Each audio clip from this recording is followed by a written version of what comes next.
Olá, pessoal! Preparem-se, porque hoje vamos mergulhar fundo na história da matemática. Nossa aventura começa com um vídeo incrível do YouTube. É do canal Matemática com o Prof. Marcelo Alves. E se chama A História da Matemática, a Linguagem do Universo. É isso aí. Vamos descobrir como a matemática moldou as civilizações antigas. Eu já tô super curiosa.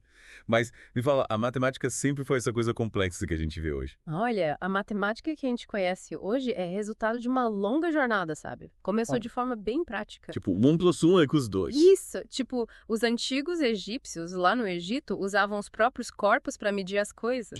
Que interessante.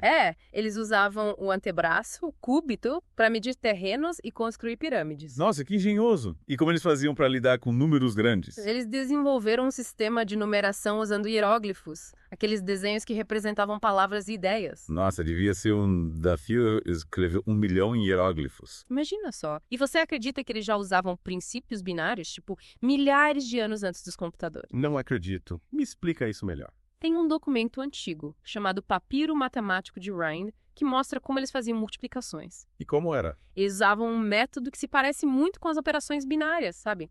Incrível, né? Totalmente. E pelo que parece, eles eram craques em resolver problemas do dia a dia também. Sim, o papiro mostra como eles dividiam, por exemplo, 9 pães entre 10 pessoas. Aposto que a solução era mais complexa do que simplesmente cortar os pães em pedaços menores. Era. Eles usavam frações. É muito interessante como eles aplicavam a matemática para resolver problemas práticos. Falando em problemas, e os babilônios? Eles também eram feras na matemática. Com certeza. Eles tinham uma queda por um número bem peculiar, 60. Por quê?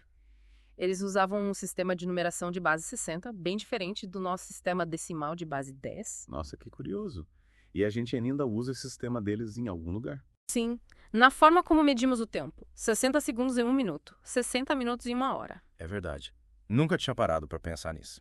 E sabe o que mais? Eles usavam tabuletas de argila como se fossem cadernos para registrar seus conhecimentos matemáticos. E o que tinha nessas tabuletas? Tinha de tudo, problemas matemáticos, equações, pareciam até receitas matemáticas. Que legal, parece que eles já dominavam as equações. Sim, eles usavam métodos geométricos super engenhosos para resolver problemas, mesmo sem a álgebra que a gente usa hoje. Falando em mistérios, ouvi dizer que tem uma tabuleta, a Plimpton 3122, que sugere que eles conheciam o Teorema de Pitágoras muito antes do Pitágoras.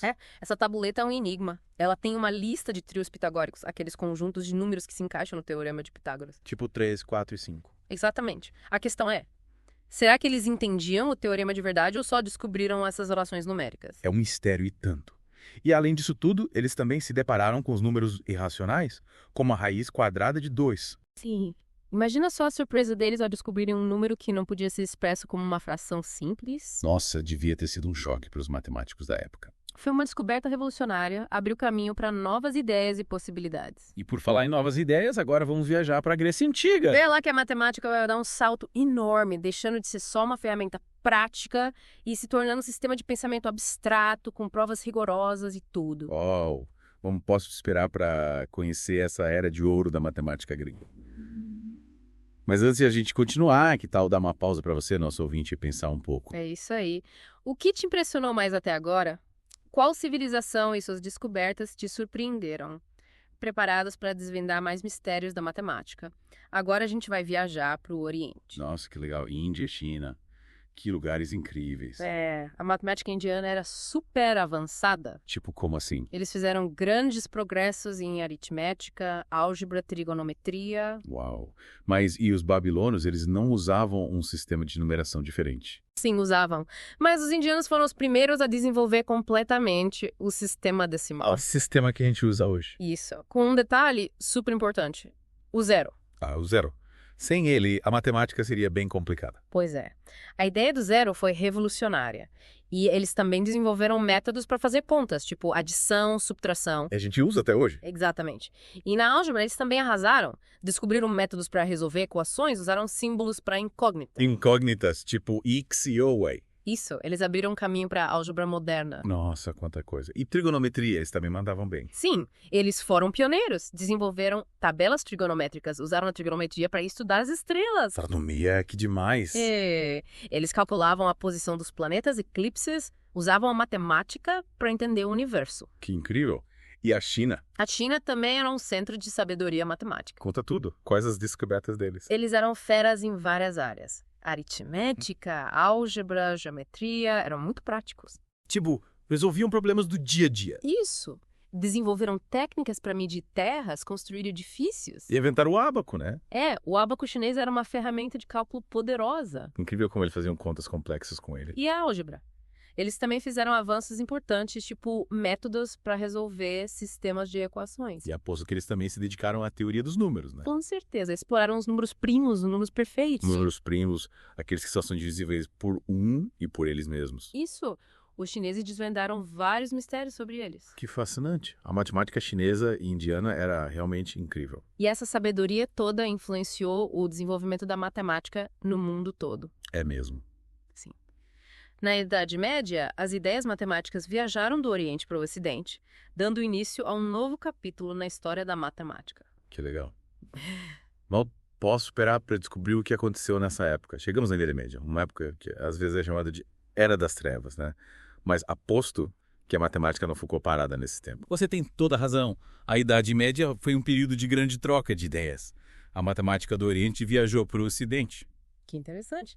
E quem foram os responsáveis por essa viagem matemática? Os estudiosos islâmicos, eles traduziram textos gregos, preservando esse conhecimento. Oh, uau! Verdadeiros guardiões da matemática. E o que mais eles fizeram? Olha só, eles não só traduziram, como também fizeram grandes avanços. Tipo quais? Por exemplo, um matemático chamado Al-Khwarizmi revolucionou a álgebra. Al-Khwarizmi, esse nome não é estranho. Ele é considerado o pai da álgebra.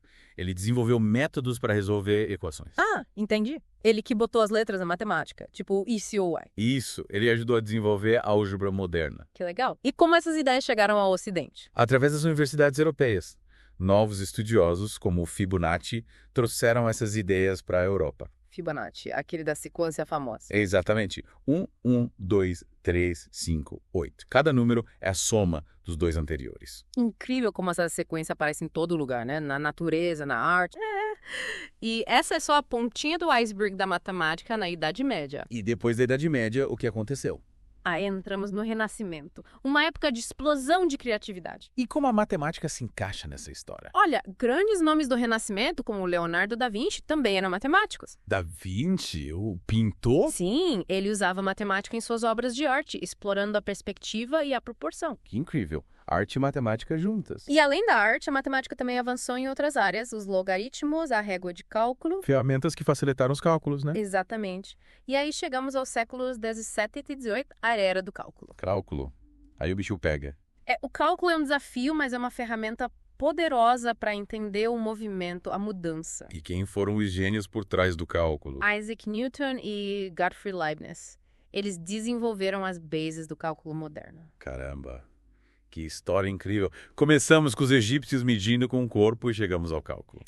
E a matemática é uma aventura sem fim. E aí, ouvinte, o que você achou dessa viagem? Qual descoberta te deixou de queixo caído? Compartilha com a gente. E até a próxima!